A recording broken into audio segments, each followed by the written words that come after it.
तुमचा बिझनेस वाढतोय, सेल पण छान वाढायला लागलाय, कलेक्शन पण येते, पण हे जे पैसे आहेत ते नक्की कुठे जात आहेत हे कळत नाहीये. दरवेळेला आपण कोटेशन तयार करतो, 15 ते 20% प्रॉफिट त्याच्यामध्ये लावत असतो, पण वर्षा शेवटी जर बघितलं 2 ते 4% सुद्धा उरत नाही. हा प्रॉफिट वाढवायचा कसा, कॅश फ्लो, वर्किंग कॅपिटल हे मॅनेज कसं करायचं, बॅलन्स शीट कशी वाचायची. बॅलन्स शीट हे तर तुमचं रिपोर्ट कार्ड आहे, हे आपण नाही वाचणार तर कोण वाचणार. तर अशा पद्धतीचे भरपूर प्रश्न आपल्याला पडलेले असतात.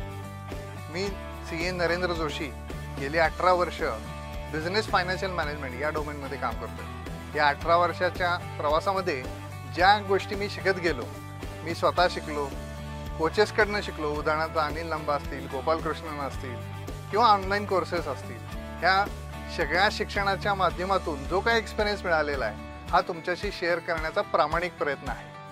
सगळ्यात महत्त्वाचं असतं कायम आपण शिकत राहणं आणि स्मार्ट वर्क हे कधीही हार्डवर्कपेक्षा चांगलं असतं.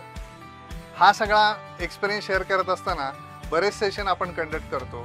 एक सामाजिक बांधिलकी म्हणून, फायनान्शियल लिटरसी म्हणून आपण वेगवेगळ्या असोसिएशनमध्ये, कॉर्पोरेट कंपन्यांमध्ये, एंटरप्रेन्योरच्या ग्रुपमध्ये बरेच सेशन अशा पद्धतीचे कंडक्ट केलेले आहेत. याचा फायदा तुम्ही पण घ्यावा अशी प्रामाणिक इच्छा आहे.